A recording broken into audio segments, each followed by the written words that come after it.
We will now reconvene the meeting of the corporation. The meeting will come to order. It's customary for the chair of the board of the Valley United Way to briefly address the state of the organization at the annual meeting. And I would like to do that a bit differently this year. I'd like to start by showing you a short video produced pro bono for us by Mike Dickinson of Video Active. And I will then have some remarks. We showed that video because it illustrates just a few of the many sides of the Valley United Way.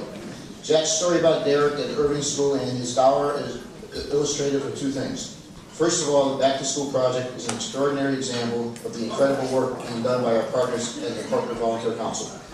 Just think of the impact that the closed project has had on the life of the Valley students down through the years.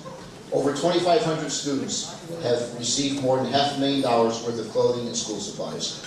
Ensuring that students are set to go on the first day of the school year gives them a great start on the road to a successful school year, and that little boy shows the appreciation that the children and their families have for what they receive. But also think of what that little boy was doing with his dollar, because that is exactly what all of you are doing in supporting the annual campaign. If everyone gives a little, no one has to give a lot, and it has a major impact on the community. And how about Fred Dapp and his success story, fostered by his involvement with Boys and Girls Club? We got to know and appreciate Fred quite a bit this year because he volunteered to tell his story to several groups of employees as part of this year's campaign. Fred's story is made possible because of your support of our incredible partner agencies like the Boys and Girls Club. Paul Schumacher's story shows that when they all need a little support at one time or another, even those who are donors at one point of their lives.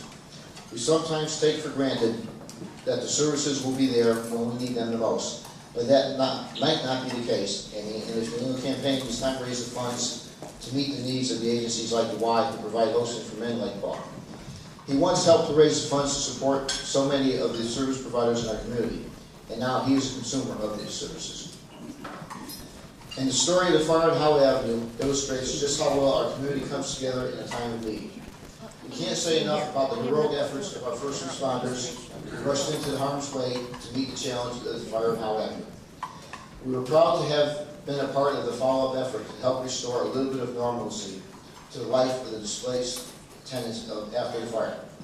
However, that is an effort that requires leadership, partnership, and collaboration, and we're very pleased to be part of this unique effort. Jack is always fond of saying that the United Way is a place where all come together and wear our shared Valley hats. All of us are involved in the individual programs and agencies, but at the United Way, we come together for the common good of all those programs and agencies. When the United Way was founded by a priest, a rabbi, and a minister more than 125 years ago, they shared a vision of working together for the benefit of the entire community as well as our individual congregations.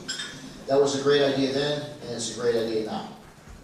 As you read through the annual report and watch the pictures and stories of all those whom we honor tonight, I hope that you will take the same pride that I do in recognizing the value of a shared vision of our valley. It's been a mighty extreme pleasure to serve as your board chair for the last 2 years, and as I step down tonight and pass the reins on to Janice Seeley, I am pleased to report that we are a strong, united way, faced with the same challenges as all our nonprofits in these difficult economic times, but focused on our continual goal of making this an even better place to live and work. Thank you.